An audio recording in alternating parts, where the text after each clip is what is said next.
Welcome back. In today's video, I am going to show you a admin and user create web application using Google Sheet and Google Web App Script. Okay, so you can see here we have the two types, the admin and user. As you know, admin can manage all the data while user can manage only his own data. Okay, so I just copy this username. I go here. You will see here this is a admin login. I just refresh my web application, and now you can able to see I enter my username and password and click on this login. So it will say please verify. So after verification, it will log in. As I can see my username and my type is admin or user will see here. And you can see here these are the filters for the classes and how you can add the drop downs in your filters. As you can see here, when I click on this add record in branch name, for example, I am entering new data 1 2 3 4. In branch name, I will have a drop down. In name, I just add this. In father name, we can just add this. Class also have a drop down. Category also have a drop down.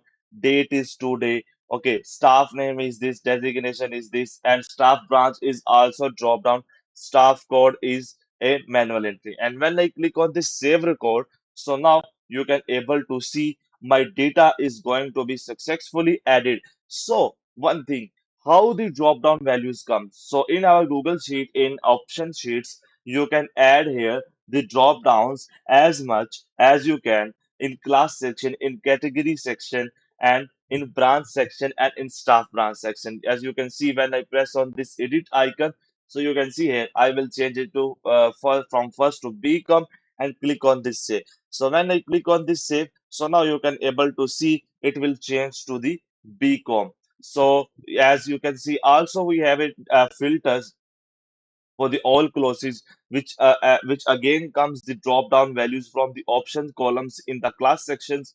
As you can see here, I just simply select the nursery and click on this apply filters. So when I click on this apply filter, so now you can able to see only nursery data comes. Okay, now same here, this is the systems and the all categories. Also you can apply the date range filters. So when you click on this all classes again and click on this apply filters, so the filter will remove. And if you want a date range filter, you can simply select a particular dates and click on this apply filter. So when you click on this apply filter, so that particular date range filters will be here.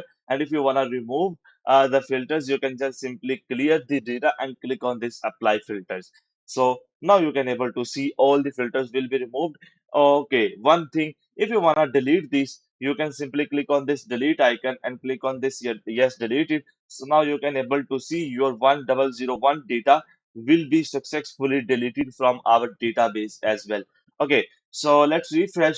And now the main thing is that, for example, what happen if a user want to register? Okay, he just simply click on this register icon and enter the email. So we enter the email as Egyptian community at the rate gmail.com. Okay, so here we enter a password and click on this register.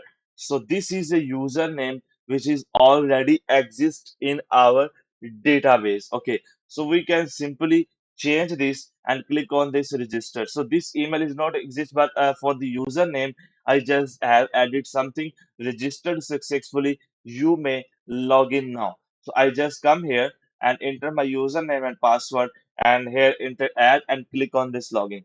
So when I click on this login, so now you can able to see no data is available for this particular user. This user is generated right now, and it's only a user by default, not a admin. So if he will add a data, for example, this data he wanna add, okay, I will add this data.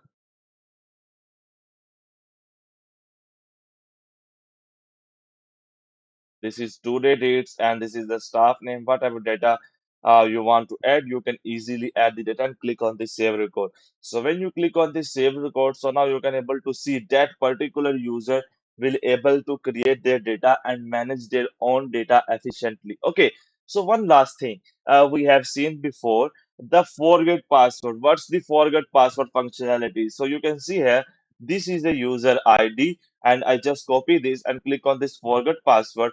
I just enter my username and click on this send OTP. So when I click on this send OTP, our email is going to be successfully sent it to my data. So now you can able to see this is the OTP which is generated and sent to our email. How it's generated? It will generated in the column temporary. Temporary when you enter your OTP here. Okay, it will verify that this OTP is matched with this D column. If matched, then your new password which you enter in this column can easily will be changed. I just click on this reset password. So now you can able to see my password is going to be successfully saved and my OTP is verified successfully. So it will be removed from here. No worries. This code is absolutely free, available in the description. You can go and check out this code and easily you can manage your CRUD web application. Hope so you like this video, you like this concept. Please make sure you subscribe our channel and press the bell icon. Take care. Thank you very much.